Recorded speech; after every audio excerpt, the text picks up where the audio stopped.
Hello everyone, நான் தான் உங்கள் மிஸ்டர் ஜேகே. இன்றைக்கு என்ன விஷயத்தை பற்றி பார்க்க போகிறோம்னு சொன்னால், சில விஷயங்கள் எங்களையே மெய் சிலுக்க வைக்குது, சில விஷயங்கள் எங்களை யோசிக்க வைக்குதுன்னு தான் சொல்லணும். அதாவது நாங்கள் ஒரு இடத்துலேருந்து ஒரு இடம் புலம்பெயர்ந்து போய், இல்லை எங்களோட அப்பா அம்மா வந்து இங்கே யூரோப்போ சரி, இல்லை மலேசியாவோ சரி, இல்லை சிங்கப்பூரோ சரி, எந்த நாடு ஏதோ ஒரு நாட்டில் இருக்கும்போது அந்த நாட்டுன்ற சட்டத்திட்டம், அந்த நாட்டுன்ற லாங்குவேஜ், இதைத்தான் நான் கண்டிப்பாக படிக்க வேணும். அது ஒரு நிர்பந்தமாக்கப்பட்ட நிலையில் இருப்போம். என்னென்னு சொன்னால், அந்த நாட்டில் தான் நாங்கள் வாழ்கிறோம்னு சொன்னால் கண்டிப்பாக அந்த நாட்டு லாங்குவேஜ் கண்டிப்பாக தெரிஞ்சிருக்கணும். அப்போ தான் நாங்கள் என்ன செய்யணும்னு சொன்னால் அந்த நாட்டோட மூவ் பண்ணி போக முடியும், அந்த நாட்டின் சட்டத்திட்டம் கலாச்சாரங்களை புரிந்து கொள்ள முடியும். அப்படியான புரிந்துணர்வு வேணால் அந்த நாட்டுக்குரிய மொழித்திறன் கண்டிப்பாக அவசியம்ன்றது அது நார்மலான விஷயம் ஒன்று தான். அப்படி இருந்தால் கூட சில விஷயங்களை நாங்கள் செய்ய மறக்கிறோமோன்னு தோணுது. அதாவது என்னதான் இருந்தாலும் சந்ததி ரீதியாகவும் பரம்பரை ரீதியாகவும் ஒரு மரபு ரீதியாகவும் பார்க்க போனால் நான் ஒரு தமிழ். அப்போ என்னுடைய பிள்ளைகள், அதாவது என்னோட இந்த தமிழ் அழியக்கூடாது. ஒரு மொழிப்பற்றும் ஒரு மொழியில் ஒரு இதுவும் இருக்கிறவங்க என்ன செய்வாங்கன்னு சொன்னால், தன்னோட அது நின்றக்கூடாது என்று தன் சந்ததி மூலமாக கடத்த நினைப்பாங்க. அப்படி இருக்கிறவங்க வந்து என்ன செய்வாங்கன்னு சொன்னால், தங்கள்ட பிள்ளை, அதாவது ஒரு சிம்பிளாக ஒரு விஷயத்தை யோசிச்சு பார்ப்பேன்.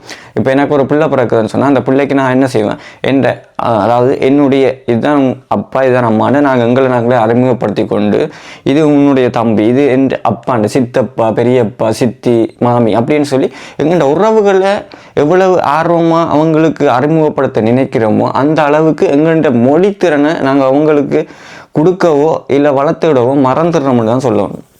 உண்மையாக சில இடங்களில் சில இடங்களை பார்க்கும்போது சில பேர் வந்து தமிழாக இருப்பாங்க, ஆனால் தமிழ் கதைக்கு சரியாக கஷ்டப்படுவாங்க. அப்படி நிலைமை இருக்குது, இருந்து கொண்டும் இருக்குது. அதையே அந்த மொழித்திறனை நாங்கள் வளர்த்து விட கஷ்டப்படுறோம்னு எனக்கு தெரியல. ஒருவேளை பரபரப்பான உலகத்தில் அவங்க தங்களோட தேவையில் பூர்த்தி செய்ய கொண்டு போகிறதுக்காண்டி சும்மா இதன்றக்கூடியாகவும் இருக்கலாம். அதை விடுவோம். அப்படி இருக்க என்ன செய்யணும்னு சொன்னால், எங்கட மொழியை வேறு ஒரு நாட்டில் அதை படிப்பிக்கிறாங்க. அதாவது புலம்பெயர் நாடு, வேறு மொழி, வேறு இனத்தாக்கள். எங்கேருந்து பார்த்தோம்னு சொன்னால், அந்த இது 247 letters in the alphabet, and it's the world. Now in Ireland too. There's அயர்லாண்டில் வந்து ஒரு ஸ்கூலில் வந்து மெயின் பாடமே அவங்கள்ட்ட தமிழ் லாங்குவேஜ் வந்து தமிழ் என்ற ரீதியில் படிப்பிக்கிறாங்க. இந்த ஃபுட்டேஜ் என்னோட இருக்குது.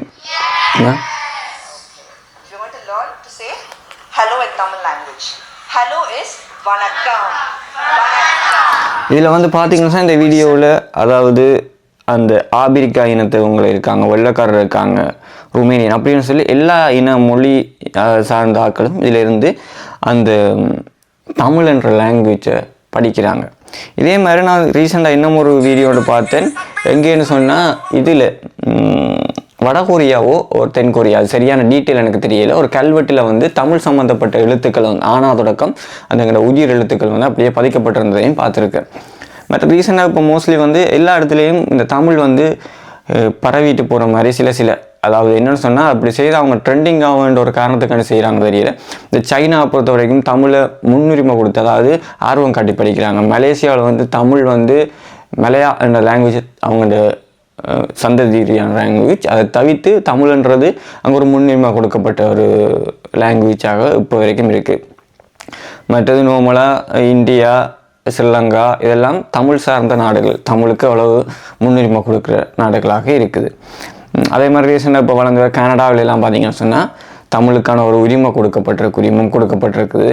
ஸ்ரீலங்காவிலையும் வந்து இருக்குது. ஆனால் வந்து அது ஸ்ரீலங்காண்ட மொழித்திறன் இதுகளை பற்றி நான் கதைக்க வரையில் சொன்னால், அது அரசியல் ரீதியான பிரச்சனைகளையும் கொண்டு வரும். ஆனால் இப்போ ஒரு ரீசெண்டாக ஒரு பார்லிமெண்ட்டில் ஒரு மெம்பர் ஒரு ஆள் கதைச்சிருக்கார்.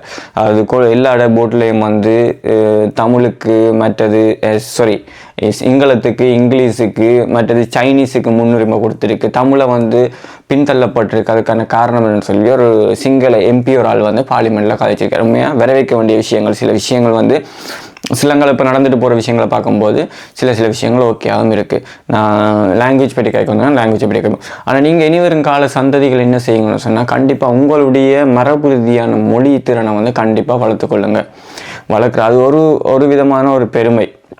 எந்த லாங்குவேஜில் நான் கதைக்கிறது அதுதான் எனக்கு ஒரு கம்ஃபர்டபுளாகவும் இருக்கும். நான் கதைக்கிற லாங்குவேஜில் வந்து என்ன ஒருத்தரோட கதைக்க தெரியாமல் இருந்தால் அதுவுமே எனக்கு ஒரு வெக்கக்கடான விஷயம் தான் சொல்லணும் உண்மையாக. இந்த லாங்குவேஜ் வந்து வளர்க்குறதுக்கு தமிழ் என்ற சொல்லி விஷயம் வந்து பெரும்பாலும் உலக ரீதியில் வந்து அறியாமல் இருந்த காலத்தில் அது மீதக்கு வேலுப்பிள்ளை பிரபாகரன் அவர்கள் வந்து அவர் போராடியதும் அவர் நின்று இது அதன் கோட்பாடுகள் மட்டும் அந்த ஒரு இயக்கத்தை வந்து கட்டி எழுப்புறதுக்காக அவர் செய்த தியாகங்கள் வந்து எல்லா நாட்டிலையும் எல்லா இடத்துலையுமே பேசப்பட்டு வர்றது. இப்போ எங்கே போய் கழிச்சாலும் அவருடைய பேரோ அவருடைய இது இல்லாமல் இந்த தமிழ்ன்ற வார்த்தைகள் வந்து நிலைத்து நிற்கான்னு சொல்ல முடியும். அவ்வளோத்துக்கு அவர் வந்து தமிழுக்காகவும் தமிழ் மக்களுக்காகவும் தன் உயிரையும் கொடுத்து தன் உறவுகளையும் கொடுத்து போராடிய ஒரு தலைவர்னு தான் சொல்லணும்.